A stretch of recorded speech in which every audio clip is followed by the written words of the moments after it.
L'atelier des Acantes a évolué, il accueille dorénavant la boutique qui recycle. Nathalie conserve son activité de doreuse ornemaniste au sous-sol après une période compliquée. Au moment de la pandémie, elle avait besoin de se sentir utile et de retrouver un sens à ce qu'elle faisait. Elle s'est essayée dans le maraîchage et la boucherie, mais c'est à travers des rencontres qu'elle trouve une nouvelle voie dans le recyclage et les circuits courts.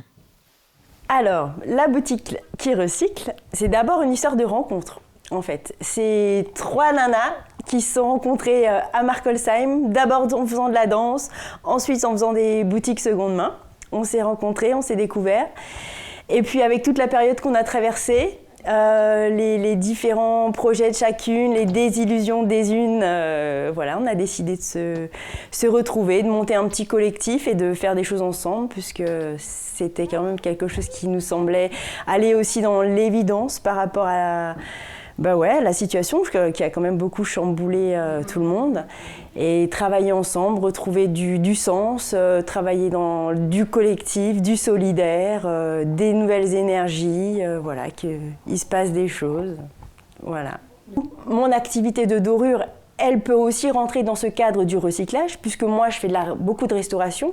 Donc il y a déjà à la base aussi cette idée de prendre un objet qui est ancien, qui est cassé, de le transformer, de l'améliorer, ou en tout cas de lui donner une espèce de deuxième vie, de le faire perdurer dans le temps. Donc l'idée, finalement, je me dis, il y a un peu tout qui se rejoint. Il y avait tout qui semblait aller dans le même sens. Donc c'est mon travail, il n'est pas en désaccord avec cette nouvelle activité, il va complètement dans le sens.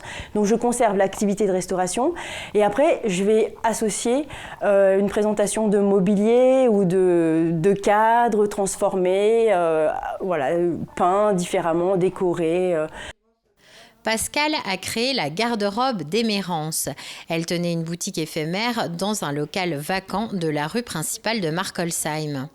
Elle revend des vêtements de seconde main. Suite à une vente, l'argent est partagé de moitié entre elle et le particulier qui lui a confié ses vêtements. Nathalie était l'une de ses clientes. En discutant, elle décide petit à petit de s'associer. Quand j'étais en boutique éphémère à Markolsheim, Nathalie est venue me voir. Elle trouvait le concept pas mal et puis par après, elle s'est dit pourquoi pas voir pour s'associer dans son local. La boutique qui recycle, c'est un principe de récupérer des outils, de la vaisselle, des vêtements, des tissus pour les refaire revivre même si c'est plus dans sa forme primaire. On va les transformer, par exemple, les chaises portantes qui ont été poncées, puis elles servent à mettre des vêtements. On a recostumisé une ancienne commode qui nous servira à mettre les pantalons. On a aussi pris, là on va faire un petit miroir et on va l'accrocher là. Ça c'est une porte de meuble, d'une armoire. Donc on essaie de recycler au maximum. Sylvie, en plus de cumuler 2 activités professionnelles, a créé une auto-entreprise où elle transforme des habits et des sacs. Alors moi, le principe, c'est de redonner vie à des vêtements et des accessoires qui ont déjà été portés, du coup, que je n'achète jamais neuf, du coup, et que je transforme, que je customise. Alors, l'état d'esprit de cette boutique, c'est que ce soit un lieu de vie qui bouge, qui soit animé, dans un esprit de seconde vie. Donner une seconde vie à un vêtement, donner une seconde vie à un objet, à un meuble, pour avoir un impact au niveau de la planète et pour être un petit peu aussi dans l'air du temps.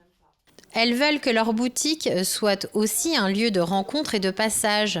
Elles prévoient ainsi un service pressing avec l'association Tremplin, un dépôt pour les paniers de légumes bio et un service de couture et de retouche.